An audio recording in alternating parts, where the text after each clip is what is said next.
Bonjour mesdames et messieurs, soyez les bienvenus.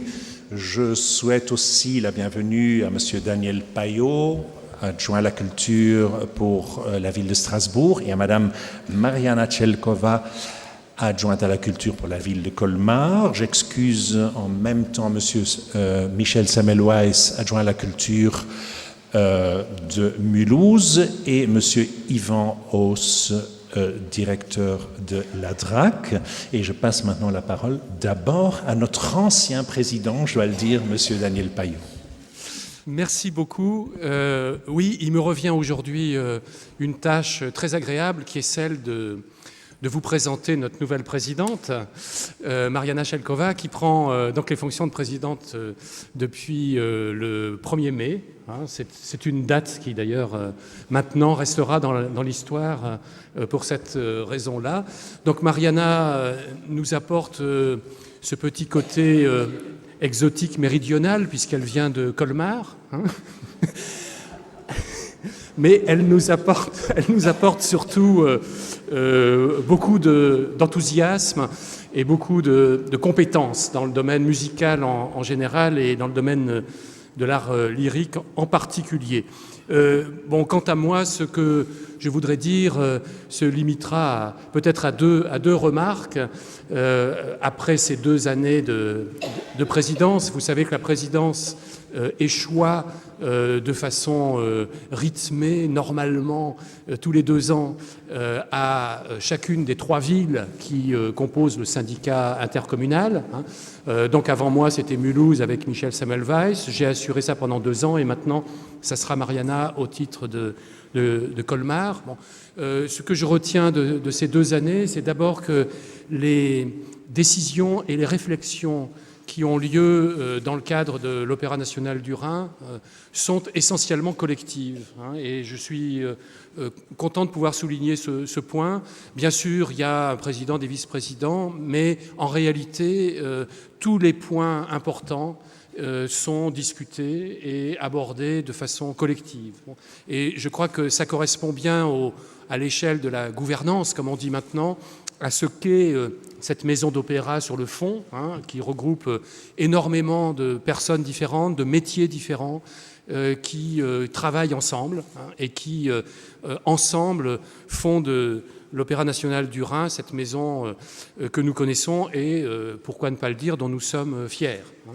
La deuxième chose que je voudrais ajouter, c'est que, bon, si j'ai pu apporter une toute petite contribution dans un domaine, je voudrais que ça soit celui de l'adéquation à laquelle il faut toujours qu'on fasse des efforts, pour laquelle il faut toujours qu'on fasse des efforts, d'adéquation entre l'image de l'opéra et ce que cette maison est en réalité.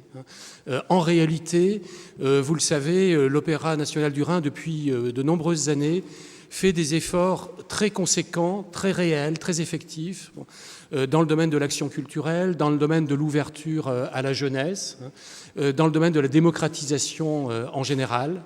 Et malgré cela, non pas l'Opéra national du Rhin, mais l'opéra de façon générale garde, disons dans beaucoup d'esprits, l'image d'un art très élitiste, très réservé. Donc nous avons toujours à combattre pour faire passer ce message que l'opéra, le ballet, la musique en général, historiquement, n'ont pas toujours été réservés à telle ou telle classe sociale, et qu'il n'y a aucune raison, il n'y a pas de fatalité intrinsèque pour que les choses correspondent à cette image-là. Au contraire, une maison comme celle-ci sait qu'elle s'adresse à un grand nombre de gens, et l'amour que nous portons à ces arts qui sont présents ici dans cet Opéra national du Rhin, cet amour, nous voulons d'abord le faire partager. Et je sais que c'est le souci non seulement de la présidente qui prend ses fonctions aujourd'hui, et de l'ensemble de la partie, de cette partie-là, disons, politique, entre guillemets, de la gouvernance, mais c'est évidemment aussi le souci du directeur général de l'Opéra et de toute l'équipe administrative qui travaille avec lui. Voilà, c'était les 2 points que je souhaitais mentionner très brièvement. Et puis, je laisse la parole à Mariana, puisque vous attendez tous ce moment. Merci, cher Daniel, merci, cher vice-président. Mesdames et messieurs, chers amis, si vous permettez, je sauterai la partie protocolaire, sinon les salutations seraient beaucoup trop longues, et je me permets de m'adresser à vous en tant qu'ami de l'Opéra national du Rhin. Rassurez-vous, mon discours sera très très court parce que ce moment de présentation de saison est attendu pour le contenu artistique. Cependant, je voudrais vous dire quelques mots en tant que nouvelle présidente venant de la plus petite ville de ce syndicat intercommunal. Donc, je suis particulièrement fière et émue de pouvoir m'adresser à vous à cette occasion. Je suis fière et émue aussi parce que l'Opéra national du Rhin fête ses 40 ans. Donc c'est l'Opéra national du Rhin en tant que syndicat intercommunal est une structure unique en France, donc ça existe depuis 40 ans. C'est beaucoup, c'est peu. C'est sans doute l'heure du bilan, on ne va pas le faire aujourd'hui, mais on peut vraiment être fiers.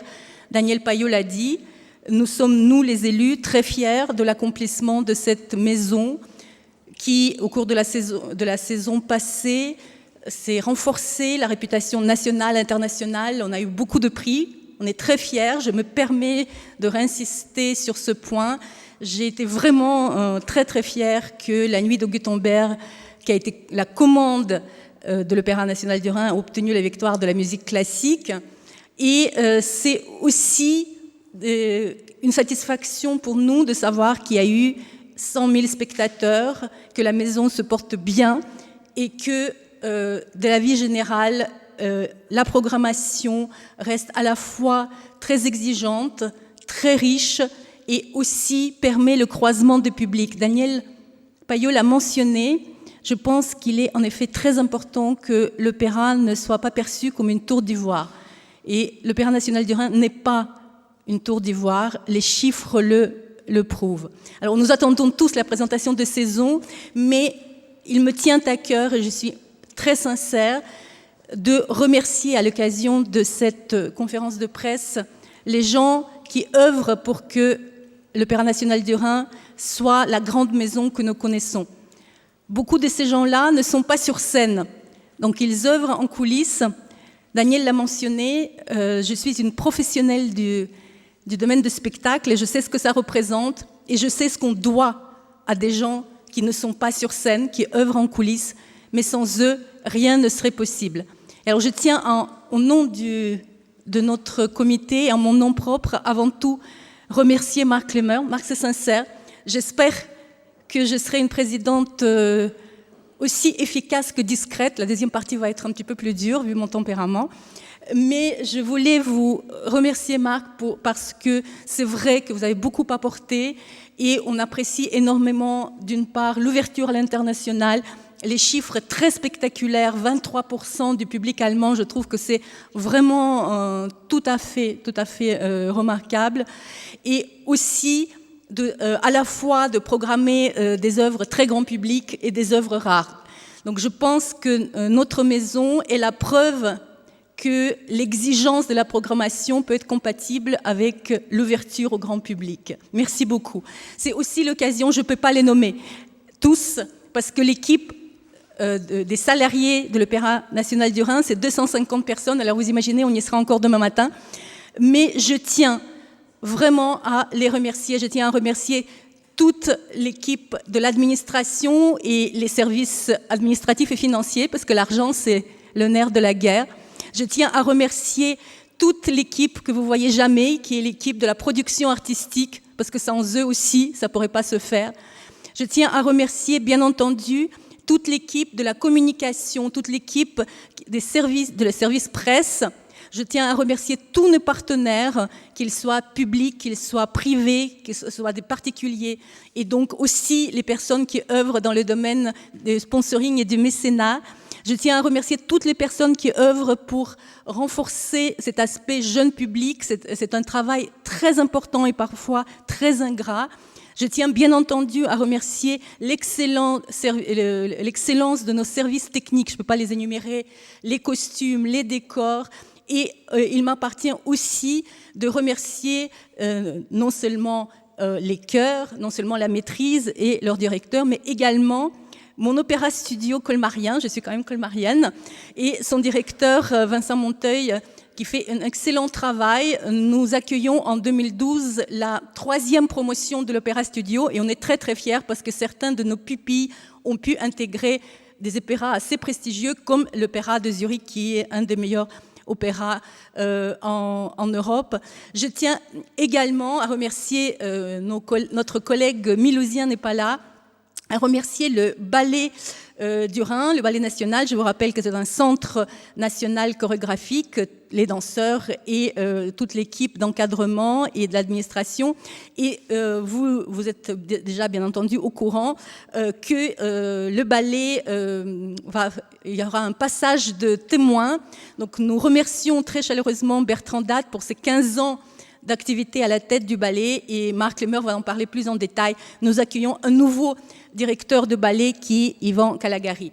Et permettez-moi avant de passer enfin la parole à Marc, de terminer sur une petite boutade de mon ex-compatriote Mikhail Baryshnikov, qui au moment où il a été nommé danseur étoile au New York City Ballet, a répondu à un journaliste: vous savez, chanter et danser, c'est avant tout donner du plaisir en se faisant du plaisir. Bonne saison 2012-2013.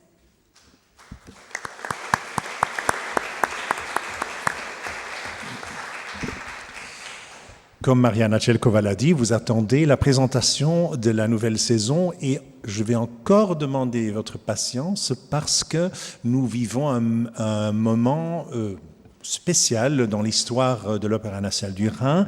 Nous fêtons nos 40 ans et c'est pour ça qu'on ne va pas commencer immédiatement à regarder dans le futur, mais on va vous présenter une vidéo qui regardera dans le passé et vous montrera les points forts de ces 40 ans.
Voilà les 40 ans de cette institution, Mariana Tchekova l'a déjà dit, qui est unique en France, qui se base sur un modèle inventé en Allemagne et qui tient depuis 40 ans une collaboration exemplaire, je dirais, entre 3 villes, l'État, la région, et qui a un grand passé, comme vous avez pu le constater dans cette vidéo, et qui aura, je l'espère, encore un grand futur.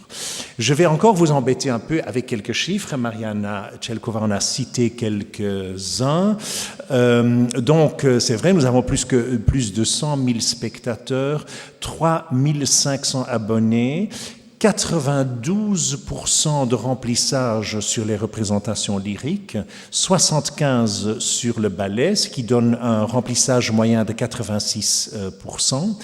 Et maintenant, le chiffre le plus extraordinaire, et je peux vous le dire sur une échelle européenne, 30% du public jeune de moins de 26 ans. Et je vous le dis, quand je dis ça à mes collègues directeurs d'opéra européens, ils pâlissent et ils disent « Comment fais-tu cela ?»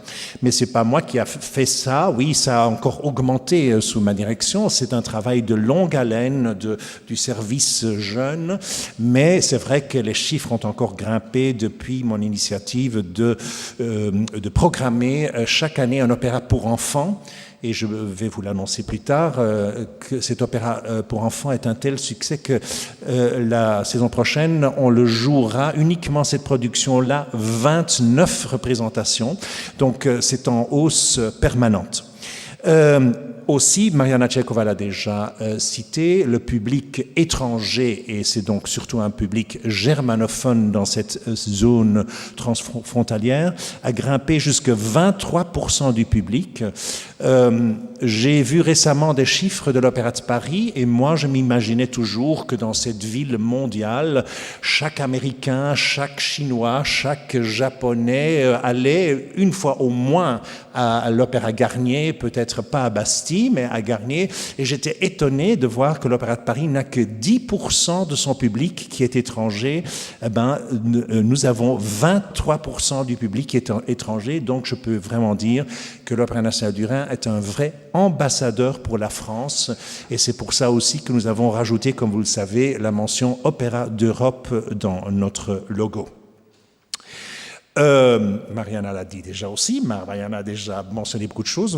Nous avons, après les prix du syndicat de la critique française dans les années passées pour Platée, pour Aladdin et la lampe merveilleuse, l'année passée pour Götterdämmerung, nous avons maintenant reçu donc la victoire de la musique pour le meilleur compositeur de l'année, qui a été donc dédié à Philippe Manoury pour l'œuvre qui a été commanditée par nous, qui était La Nuit de Gutenberg.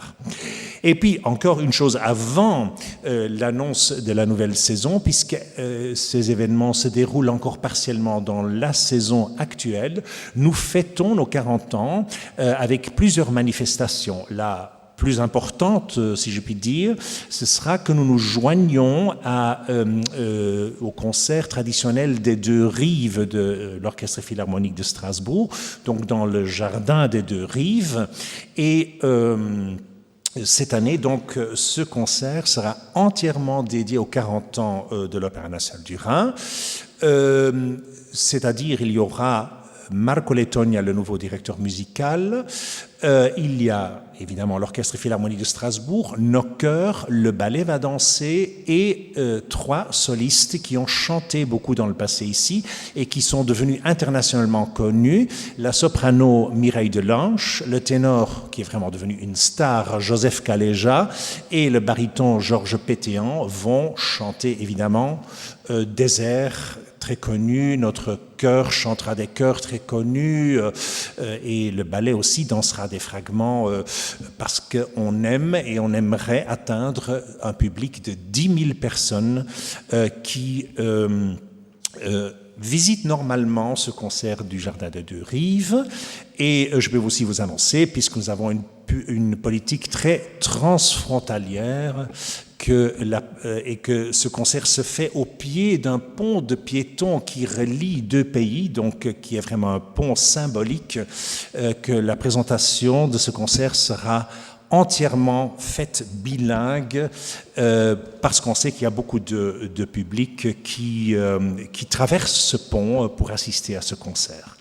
Puis il y a aussi des manifestations à Colmar et à Mulhouse. À Colmar, il y a les étudiants, enfin étudiants, c'est un mot un peu dénigrant parce que hier soir, il y a eu la première de l'Occasione Fa il Ladro. Essayez de ne pas la rater, c'est une des meilleures productions que l'Opéra Studio a produite et dans une mise en scène vraiment très réussie de Sandrine Anglade.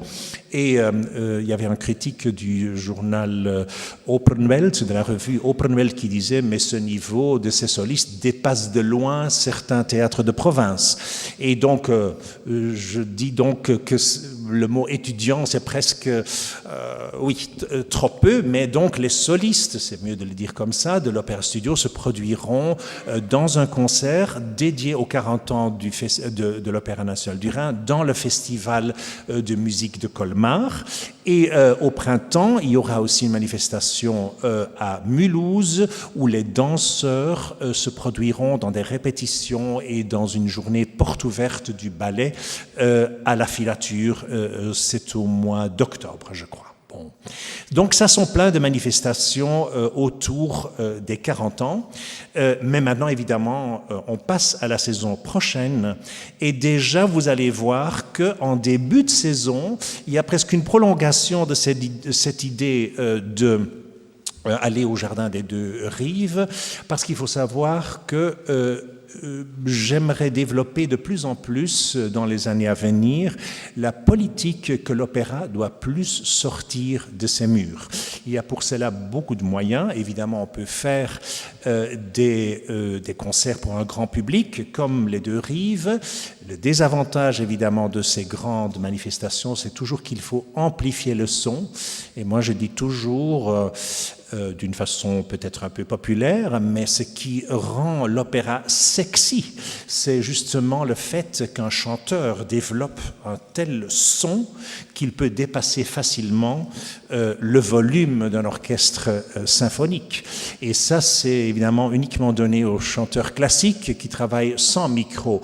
Donc, dès que vous êtes dans un concert de cette taille et que vous amplifiez le son, vous enlevez un peu le côté sexy de l'opéra, mais quand même c'est important d'atteindre de nouveaux publics. Et c'est comme ça qu'on va aussi ouvrir la saison, parce que pour être franc avec vous, pour être honnête, on a un peu tourné un désavantage en avantage. Il faut savoir, vous le voyez ici, il y a des échafaudages, il y a des travaux à ce théâtre. Ce ne sont pas encore les grands travaux de rénovation, mais au moins ce sont déjà des travaux de mise aux normes pour la sécurité. Et donc, à cause de cela, il a fallu que nous prolongeons un peu la pause estivale, et c'est pourquoi on sera encore fermé au mois de septembre et que la première production aura sa première au mois d'octobre. Et je vous l'ai dit, on a utilisé cette occasion pour aller en dehors des murs, et c'est comme ça qu'on ouvrira la saison au Zénith. C'est donc la première fois qu'un concert de cette taille se fera au Zénith. Et c'est aussi la prise de fonction officielle de Marco Lettonia, et ce sera le Requiem de Verdi. Mais le Requiem de Verdi, avec 160 choristes, 100 musiciens, et on l'espère, un public de 8500 spectateurs. Ça, c'est un vrai défi. Le concert des Deux Rives, ça s'est déjà fait dans le passé, c'est en plein air. Là, attirer un public pour un Requiem de Verdi excusez-moi, j'ai un petit... Dans le Zénith, c'est pas évident. Donc, ce sera Marco Lettonia qui dirige. Ce sera tout à fait dans l'esprit de la ville une collaboration entre trois institutions culturelles importantes qui sont le Conservatoire, qui donnera donc son chœur, le chœur de l'OPS qui joue et les chœurs de l'opéra. Et donc l'opéra a aussi fait la distribution, et je peux vous dire que les 4 solistes, Tamar Iveri, Tania Ariane Baumgartner, Giuseppe Filianote et Orlin Anastasov sont tous les 4 des solistes qui chantent à la Scala de Milan. Donc c'est pas parce qu'on va dans un grand lieu qu'on oublie la qualité. Et le lendemain, on s'est associé à Musica. Maintenant, c'est un peu l'inverse, c'est pas l'opéra qui produit dans ce cas-ci, c'est Musica qui accueille l'excellent orchestre du Südwestfunk. Et surtout, on s'est associé parce qu'il s'agit d'un opéra en concert et pas le moindre, un des opéras les plus difficiles écrits au XXe siècle, Moses und Aaron, Moïse et Aaron de Schönberg, œuvre inachevée. Comme vous le savez, c'est une œuvre chorale d'une difficulté extrême, écrite dans un style atonal pour un chœur à 12 voix. Ce sera la Europa Chor Academy qui chante. C'est Sylvain Combrelin qui dirige et c'est Franz Grundheber et Andreas Konrad qui chantent les 2 rôles principaux, et ce sera un concert au Palais de la Musique. Et puis, comme je vous l'ai dit, donc au mois d'octobre, on ouvre la saison avec la première production scénique, et comme Mariana Tchelkova l'a dit, on ose, là, je crois, parce qu'il s'agit d'une œuvre complètement inconnue, d'un compositeur, je dirais, aussi presque inconnu, et donc, en plus d'une création scénique en France, d'une œuvre pourtant écrite dans les années 30, je crois,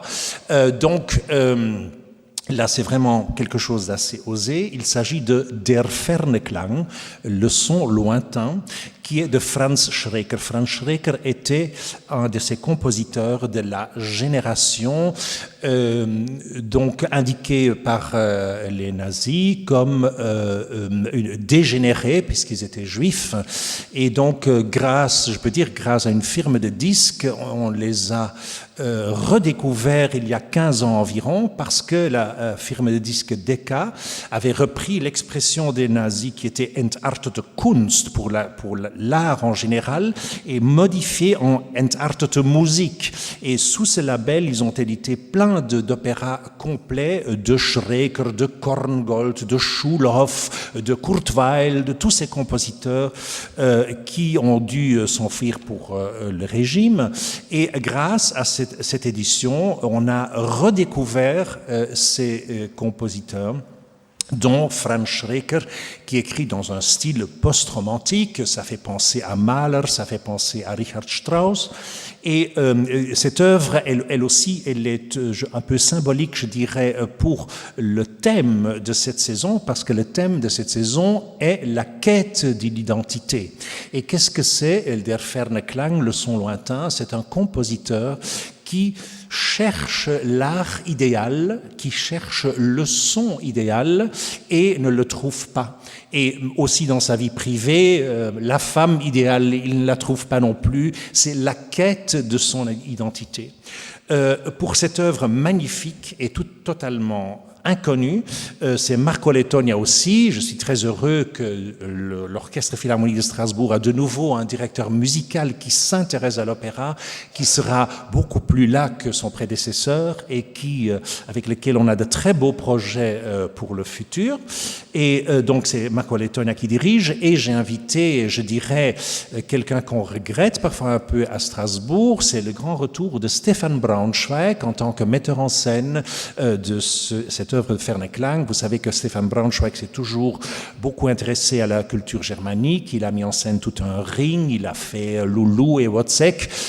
Donc c'est une œuvre qui lui ira comme un gant, je crois. Donc nouvelle production et création scénique. Je souligne que grâce à nos ateliers extraordinaires qui sont, c'est trop peu connu, après les ateliers de l'Opéra de Paris, les plus grands ateliers de décors, costumes et accessoires en France, grâce à la présence de tous ces artisans, nous pouvons vous présenter 9 nouvelles productions la saison prochaine. Petite comparaison, l'Opéra de Paris ne présente que 3 nouvelles productions la saison prochaine. Le budget de l'Opéra de Paris est de 180 millions d'euros. Le nôtre est de 20 millions d'euros. Je voulais juste vous dire ça entre parenthèses. Donc, 9 nouvelles productions. La deuxième nouvelle production pour les fêtes, c'est de nouveau une œuvre qui souligne la quête de l'identité, qui est un des opéras les plus joués au monde, qui est La Flûte enchantée de Mozart. Moi, je crois que une maison d'opéra qui ne joue pas de Mozart, c'est comme un théâtre qui ne joue pas de Shakespeare. C'est le plus grand qu'il faut toujours découvrir et redécouvrir. Et donc, ce sera une nouvelle mise en scène de Mariam Clément, qu'on aime tant dans cette maison, qui a eu le prix pour Platée, qui mettra encore dans un mois en scène un nouveau Chevalier à la Rose. Donc, c'est vraiment un des noms que j'aime inviter toutes les saisons. C'est aussi une jeune Française qui monte. Elle va faire sa première production à Glyndebourne maintenant. Elle est déjà à Vienne, alors qu'elle n'a que début 30 ans. Donc, c'est vraiment un très grand talent.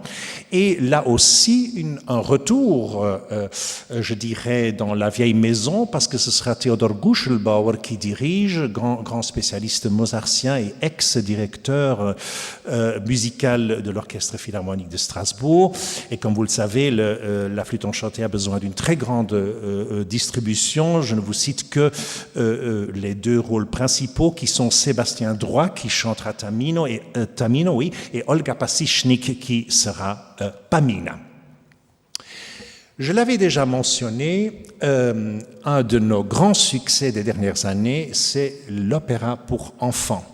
Et donc, j'ai introduit cette idée, puisqu'on dispose aussi de très bons chanteurs dans l'opéra studio, qu'on peut faire les créations de ces opéras pour enfants à Colmar. Et donc, c'est juste une quête, je dirais, de trouver le bon répertoire, parce que pas tellement de compositeurs ont vraiment écrit des opéras pour enfants. C'est vrai que vous pourriez emmener vos enfants à La Flûte enchantée, mais c'est pas vraiment un opéra pour enfants. C'est vrai que vous pourriez aussi, c'est la prochaine production que je vais citer, les emmener à La Petite Renardruzée, mais ça non plus, c'est pas vraiment un opéra pour enfants. Mais à Noël, on jouera Blanche-Neige et les 7 nains. Et vous n'avez jamais su que c'était un opéra. Oui, c'est un opéra, mais tout récent, parce qu'il faut savoir qu'un jeune compositeur allemand, Marius Felix Lange, l'a créé l'année passée à l'Opéra de Cologne. C'était une commande de l'Opéra de Cologne. Je l'ai vu là-bas, j'étais émerveillé par cette œuvre. Et donc, j'ai dit immédiatement, on va en faire la création en France, en français évidemment pour les enfants français.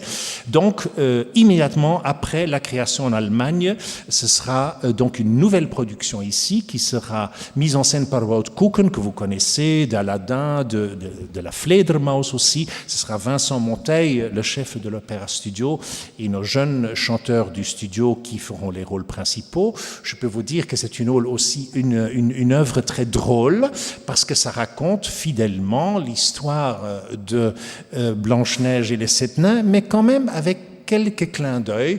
Vous savez qu'il y a la méchante reine qui se regarde tout le temps dans le miroir et qui veut être la plus belle du royaume. Et donc, il y a une voix qui lui répond qu'il y a encore une fille qui est plus belle qu'elle, c'est Blanche-Neige. Et puis, elle se dit, mais si je faisais un lifting? Et donc, il y a certaines touches contemporaines. Il faut savoir aussi que les 7 nains, dans la première partie, ils jouent aussi des servants à la cour, et après ces 7 mêmes chanteurs chantent les 7 nains, mais évidemment on ne peut pas faire un casting avec 7 vrais nains. Nous avons 7 chanteurs de l'Opéra Studio. Malheureusement, il y en a qui mesurent 2 mètres même dans le cru de la saison prochaine, mais il n'y a aucun souci, parce que dans le texte, les 7 nains disent « Bonjour Blanche-Neige, nous sommes les 7 nains », et Blanche-Neige répond « Tiens, vous n'en avez pas du tout l'air ». Donc c'est une œuvre qui est pleine de clins d'œil et dont j'attends beaucoup. Et je peux vous dire qu'on est invité, grâce au succès qu'on a déjà eu avec les opéras pour enfants dans le passé, on est invité à Paris pour jouer toute une série de représentations au théâtre de l'Athénée, qui est un vrai bijou, qui a une très bonne acoustique, qui se prête très bien à ce genre de production et qui nous accueille. Et ainsi donc à Colmar, Mulhouse, Strasbourg et Paris, on jouera cette œuvre 29 fois. Je vous l'ai déjà dit, donc la prochaine production, c'est de nouveau une nouvelle production de La Petite Renarde Rusée de Janáček.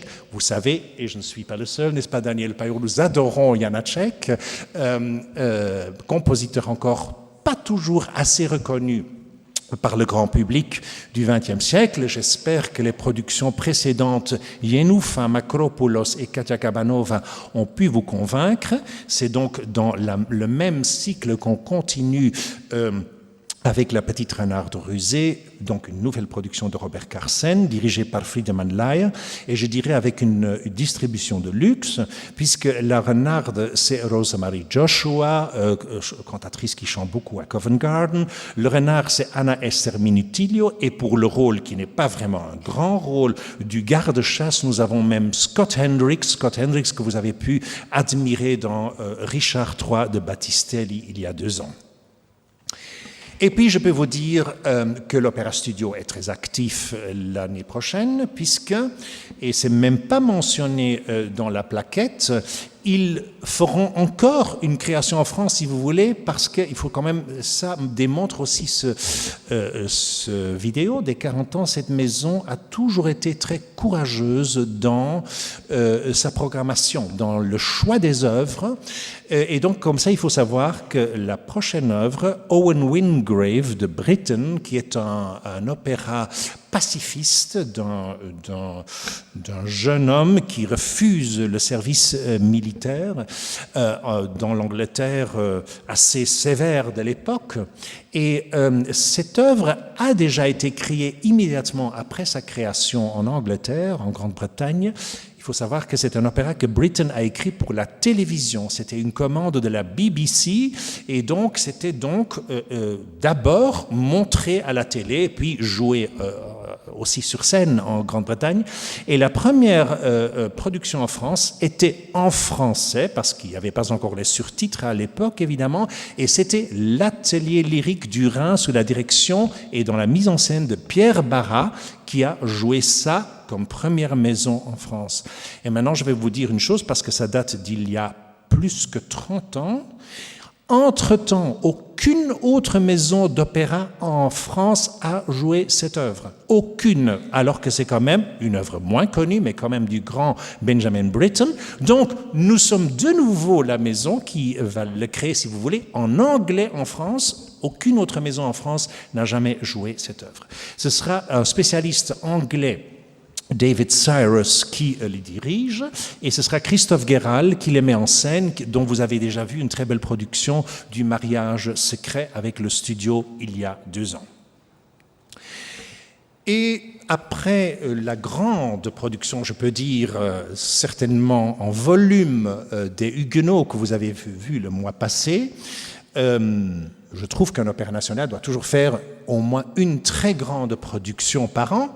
Et l'année prochaine, comme je le sais que c'est une région de wagnériens, que vous aimez beaucoup Wagner, je cite toujours l'exemple que la saison passée, on a joué La Belle Hélène, quand même une opérette française très légère, et Götterdämmerung, et que Götterdämmerung était plutôt rempli que La Belle Hélène. Donc ça indique quand même que c'est une région, n'est-ce pas, Louis Auster, de wagnériens.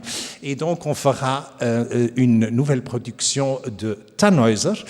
Ce sont des rôles très difficiles à distribuer, mais surtout, et ça je voudrais quand même souligner, la richesse de cette maison qui a aussi dans sa structure un ballet classique de 33 danseurs, nous permet aussi de jouer la version parisienne. Comme vous le savez, Wagner a écrit une version beaucoup plus longue pour Paris qui inclut une musique de ballet, et c'est pas comme dans beaucoup d'opéras où la musique de ballet est un peu oui, composé pour faire plaisir aux Parisiens, mais pas la meilleure musique du compositeur. Non, ici, il s'agit de grande musique de Wagner.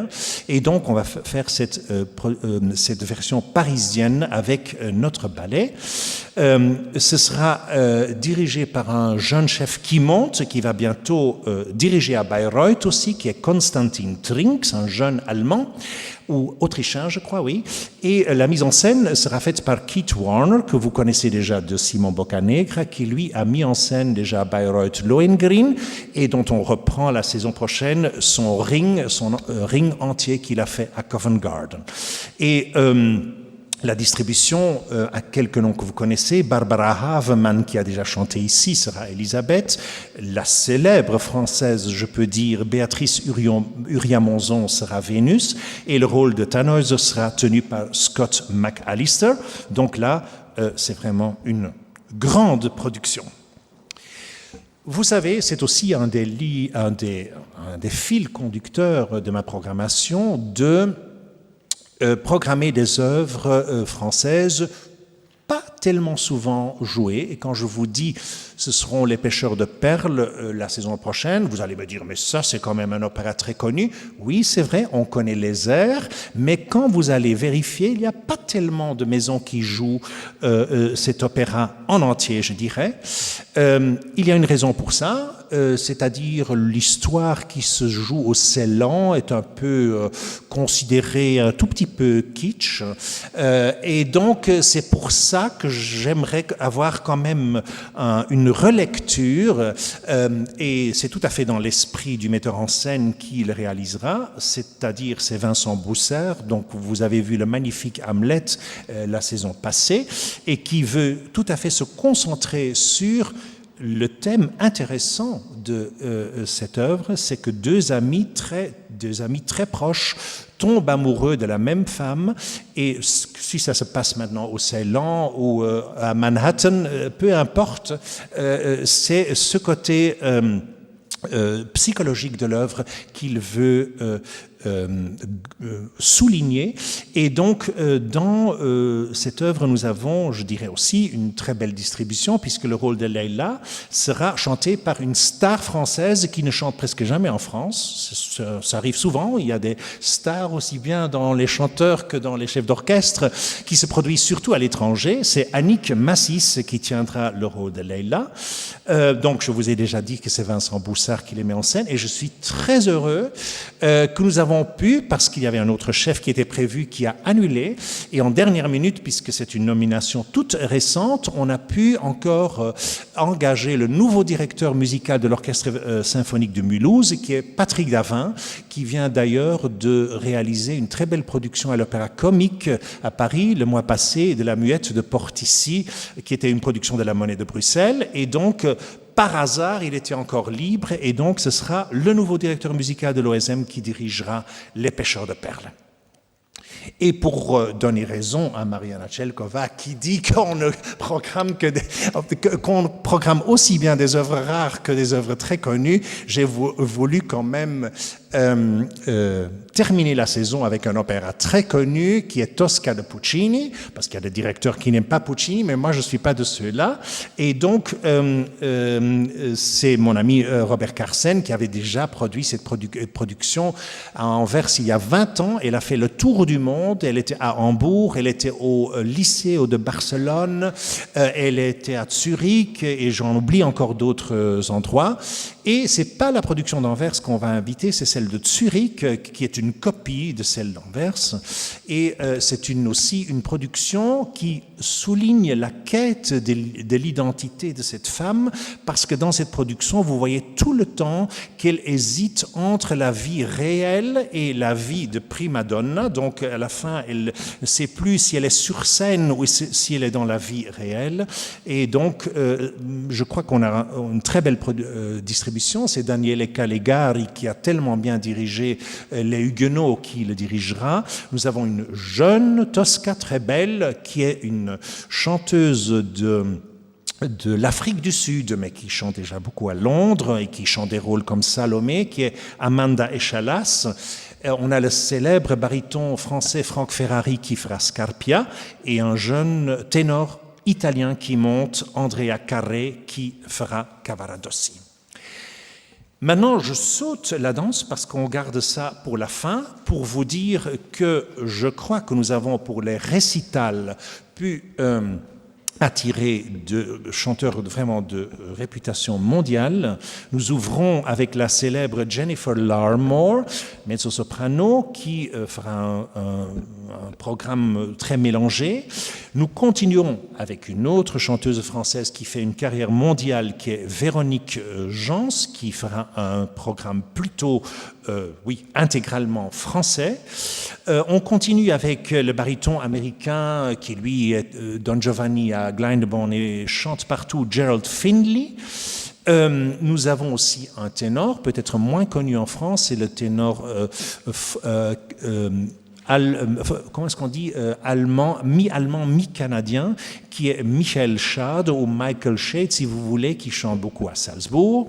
On a une jeune soprano allemande qui monte, vous l'avez peut-être déjà vue à la télévision, parce qu'elle a à la télévision allemande un talk show, comme on dit, à elle-même. C'est Annette Dasch, elle fait des talk shows où elle invite des artistes de musique classique à se produire à la télé. Et puis nous avons réinvité un des plus grands du Lied allemand, qui est déjà un habitué de nos récitals, le grand baryton Dietrich Henschel. Ça, c'est donc, ça sont les récitals. Évidemment, grâce aux artistes de l'Opéra Studio, grâce aux artistes des chœurs, nous avons aussi une très belle série, surtout ici à Strasbourg le samedi matin, à Colmar plutôt le jeudi à midi, de concerts apéritifs qui ont des titres très originaux comme Massenet Forever ou Le Tour du monde du Père Noël ou Des glaçons dans l'apéro ou Saxo Voce. Donc, ce sont des concerts de musique de chambre vocale qui sont donc surtout réalisés par les artistes de l'Opéra Studio et des chœurs. Maintenant, j'aimerais vous raconter sur une nouvelle page qui se tourne dans l'histoire de notre ballet. Comme vous le savez, le ballet de l'Opéra national du Rhin est un centre chorégraphique national au sein d'un opéra national, ce qui est une structure unique en France. De nouveau, nous sommes toujours unique en France. Et il y a une nouvelle réglementation des centres chorégraphiques nationaux qui indique que, il y en a beaucoup en France, la majorité ne fait pas de danse classique comme le nôtre, la majorité sont aussi des EPCC ou des associations à part. Le nôtre est au sein d'un opéra et cette nouvelle règle, elle indique que les directeurs de ces structures ne peuvent pas rester au-delà de 10 ans. Et notre cher Bertrand Datt était déjà là depuis 15 ans. Je tiens à le remercier ici. Il a donné une gueule, je dirais, à cette compagnie, mais on ne peut pas rester dans des fonctions pareilles éternellement, donc il était temps de trouver un successeur. Je peux vous dire qu'il y avait énormément de candidats. Ça, vous pouvez peut-être le dire, c'est dû aussi à la crise internationale, que beaucoup de structures culturelles à l'étranger ont peut-être des problèmes financiers, mais aussi au fait quand même, et ça c'est tout à fait dû à Bertrand Datt, que ce ballet, cette compagnie a quand même une réputation qui dépasse de loin nos frontières et que donc il y avait une liste de candidats de très haut niveau. Et là-dedans, le jury a choisi Ivan Cavallari, qui est un Italien qui a commencé à la Scala de Milan et a été pendant 15 ans danseur étoile du célèbre ballet de Stuttgart, la grande époque de John Cranko et de Marcia Haydée, et qui après est devenu directeur d'une compagnie comparable à la nôtre en Australie, qui est le West Australian Ballet. Mais évidemment, il faut savoir que même si ici l'été commence, en Australie, l'hiver commence. Et donc, ils sont pleinement dans leur saison. C'est pour ça aussi son contrat se termine au mois de décembre. Il prendra ses fonctions à partir du 1er janvier, mais il a déjà fait la programmation de toute la saison prochaine.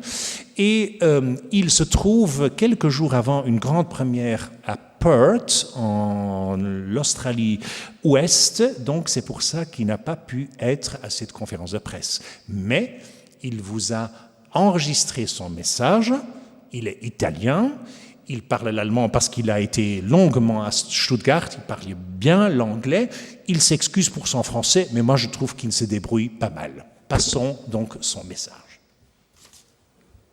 Bonjour, mesdames et messieurs. On est actuellement à Perth. Je suis désolé de ne pas pouvoir être à Strasbourg avec vous. Mais l'Australie est assez loin et dans quelques jours, on a une première ici à His Majesty Theatre. Et c'est pour ça que M. Clément il m'a proposé de préparer cette petite présentation en vidéo. Alors on commence de suite. Je m'appelle Ivan Cavallari d'abord. On commence de suite pour présenter la programmation 2012-2013. Et ça commence avec un chorégraphe suisse, Heinz Spörli, et son masterpiece, sa belle pièce, Goldberg Variation, créée sur les 30 variations de Bach.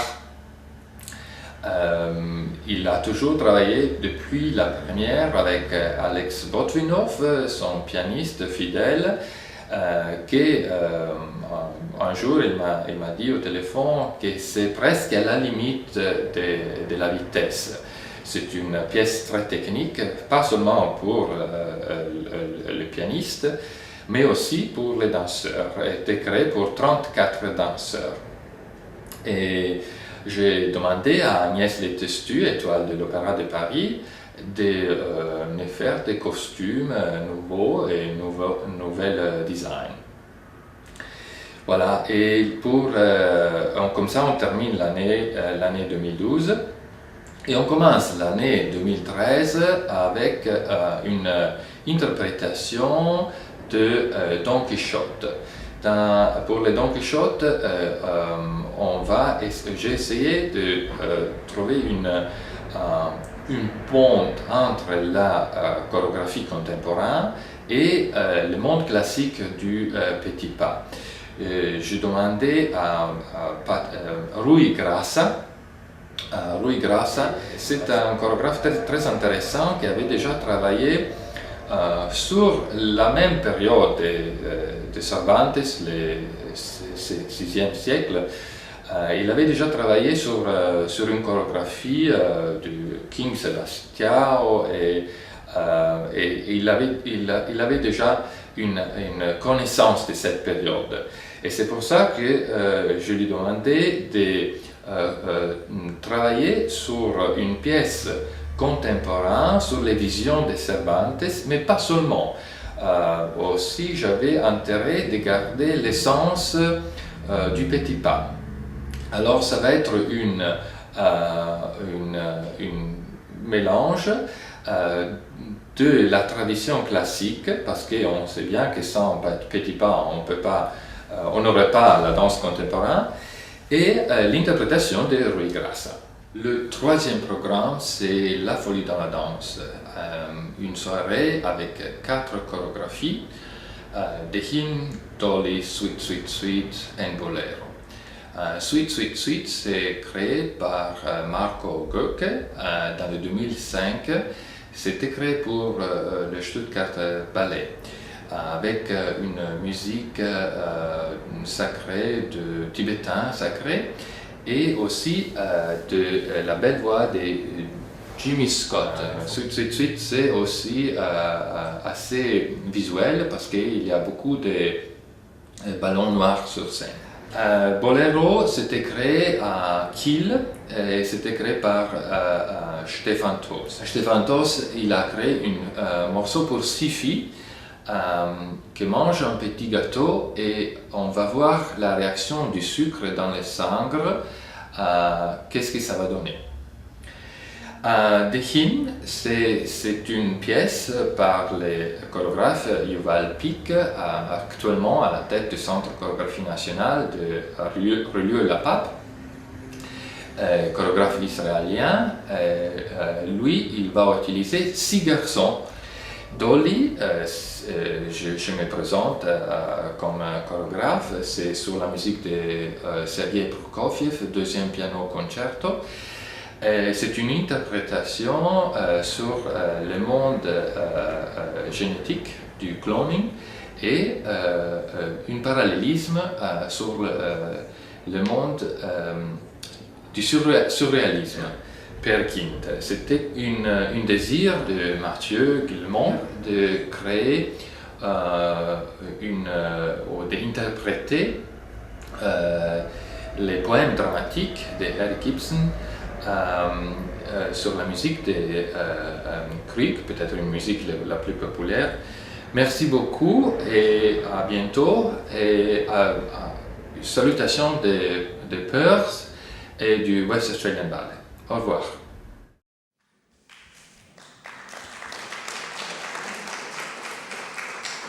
Donc vous voyez qu'on peut même organiser des conférences de presse avec des personnes qui se trouvent vraiment à l'autre bout du monde. Encore quelques petits chiffres. Notre service de communication y tient, que je les souligne. C'est-à-dire que la vente en ligne monte. Ce n'est pas étonnant parce que l'ordinateur est devenu un outil de tout le monde. Donc la vente en ligne monte. Il y a, vous le savez, grâce aussi à notre association Fidelio, les dîners sur scène qui sont un énorme succès. Les 2 dîners sur scène étaient complets. Nous avons des entreprises qui nous demandons d'organiser des dîners sur scène uniquement pour eux. Je dis à la fin, on ne va plus jouer de l'opéra, on va encore uniquement faire des dîners sur scène. Mais ça nous rapporte un peu d'argent dont nous avons besoin, surtout pour réaliser des projets pour les jeunes. Et puis, il y a les nouvelles technologies. Il y a, je vais vous avouer que je ne les connais pas tous moi-même aussi, donc je vais prendre ma feuille. Donc l'ONR s'est installé sur les réseaux sociaux Twitter, Facebook, Google, YouTube et oui, nous avons été le premier à développer un site internet trilingue très axé sur les multimédias ainsi qu'une application iPhone. Et maintenant, l'ONR développe pour la saison prochaine une application iPad, un site optimisé mobile et on a aussi fait un lifting de notre application iPhone. Vous voyez comment nous sommes modernes. Nous sommes tellement modernes que le directeur général a de la peine à suivre. Bon. Et maintenant, encore une dernière chose qui est vraiment tout à fait proche, parce que vous savez, les 25 maisons d'opéra en France organisent toujours aussi pour élargir leur public, aussi pour montrer à un public qui ne fréquente pas l'opéra ce qui se passe dans leurs murs, l'action Tous à l'opéra. Et donc Tous à l'opéra, c'est le week-end prochain. Vous avez peut-être déjà entendu parler dans les médias de ça. Mais comme vous le savez, nous sommes juste avant la première de Farnace de Vivaldi, donc il y a des répétitions ici dans la maison pour Farnace, et c'est pour ça qu'on a pensé de montrer au grand public cet outil extraordinaire de l'Opéra national du Rhin qui sont les ateliers. Les ateliers se trouvent à la Méno et ne ratez pas de les visiter parce que aussi moi, la première fois que je les ai visités, j'étais ébahi. Ce sont des ateliers énormes, c'est vraiment une usine de rêve où on fabrique des décors, des effets spéciaux, des accessoires. C'est vraiment quelque chose de très spécial. Et donc, ce sera samedi prochain, le 12 mai, donc de 14 à 19 heures, tous à l'opéra, porte ouverte dans nos ateliers à la Méno. Je vous remercie de votre attention.